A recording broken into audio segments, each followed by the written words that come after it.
I am first a rider. I'm neither an inspirational speaker, nor a management guru, nor a leadership coach, and nor am I talking to you about certain disruptions. I'm sorry.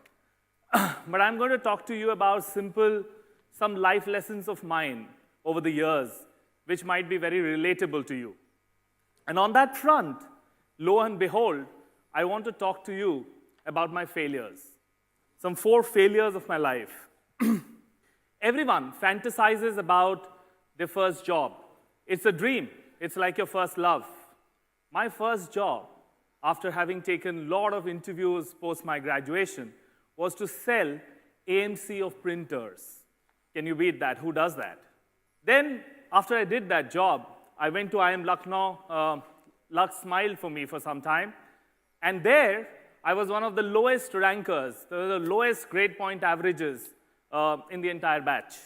Closer to work, the third thing, when we started Puma in India, about 10 years back, our first year was full of mistakes, full of failures. We thought that the best way to succeed would be to look around, look at successful organizations, hire people from there, look at some industry practices, best practices, put them in, and all of them failed. And the fourth one is a very personal thing of mine.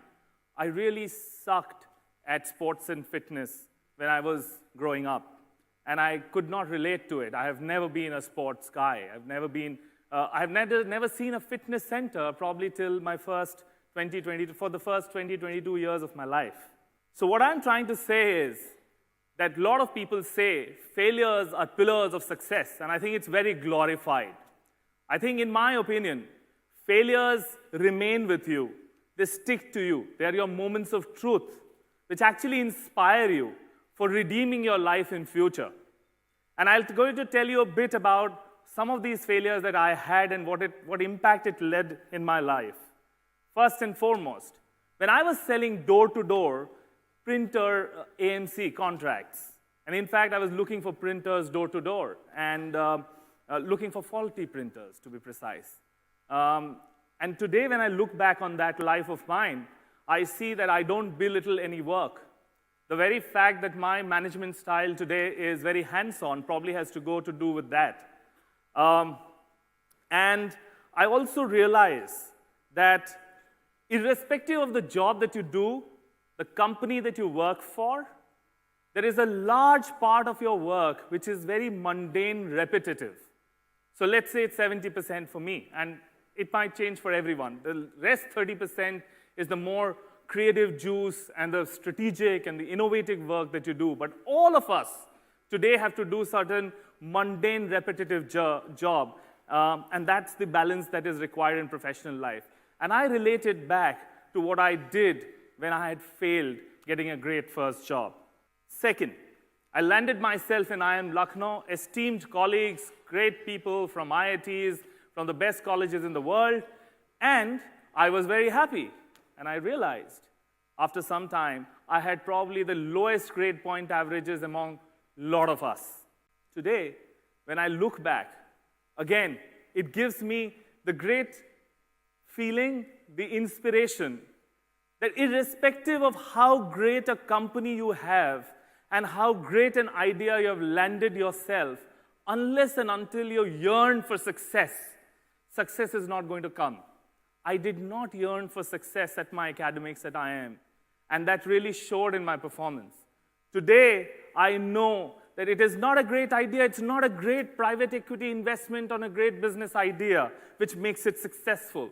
Otherwise, everyone would be. It is how desperate and how much you yearn for success.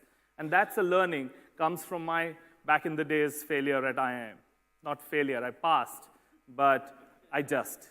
The third thing, the failure, when we started Puma, one of the last entrants in the space of sports, actually the last entrant, about a decade back in 2006.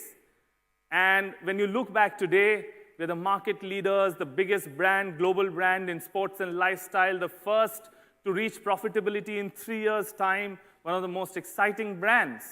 However, when we look back into our first year, and I remember, I thought the best way to succeed would be to look at the market leader, hire 2-3 people from there, look at the trade terms and business norms in the best companies around, and that leads to success.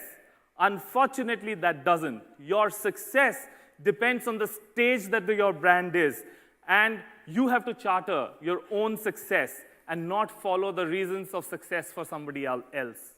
At the end, it's about sports and fitness. I was never up to it.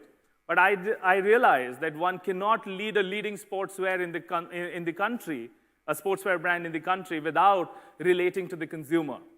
And I turned it around, and today I take my young people in my office to task on every kind of sports that they play.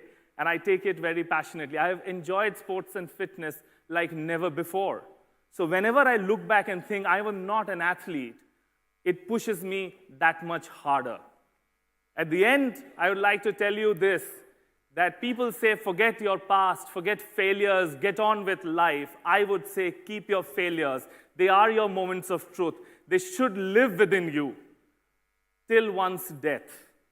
Thank you.